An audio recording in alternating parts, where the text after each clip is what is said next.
Welcome to Refresh My Box Braids with me. Now, this style is about 3 weeks old, and I wanted to refresh these braids a little bit differently than I normally do, which is I use some oil and water.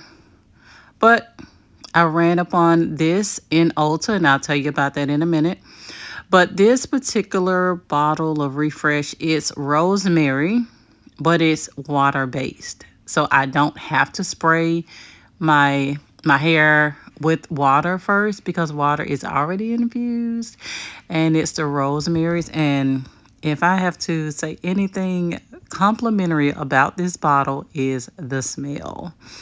It is amazing. So I am dressed for church already. This is a Sunday morning. I'm already dressed for church, and normally I don't like to get water on my clothes, or I don't like to get any oil droppings, but baby, the way that this smelled, it was like a perfume. So I just went with that look. We're going with right before church, and hey, the smell, my hair just, I would think, smell amazing. So I just went all over my head. Now, you did see where I was struggling a little bit, just like that particular throw over my head, that struggle. But this this bottle of I would say spray, rosemary spray, it was very beneficial because I didn't have a lot to do. It's easy. My parts were already there because of the braids.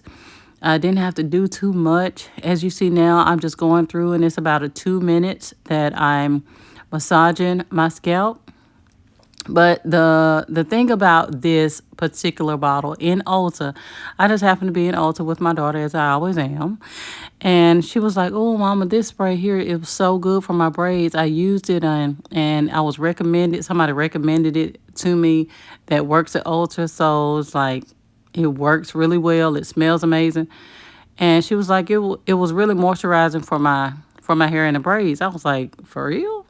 So it's all about influence, and all these influences that's out there that's really promoting this stuff. You guys are doing a great job, because we don't know what products are good unless someone else has tried them and they recommend them for us. Thanks for watching.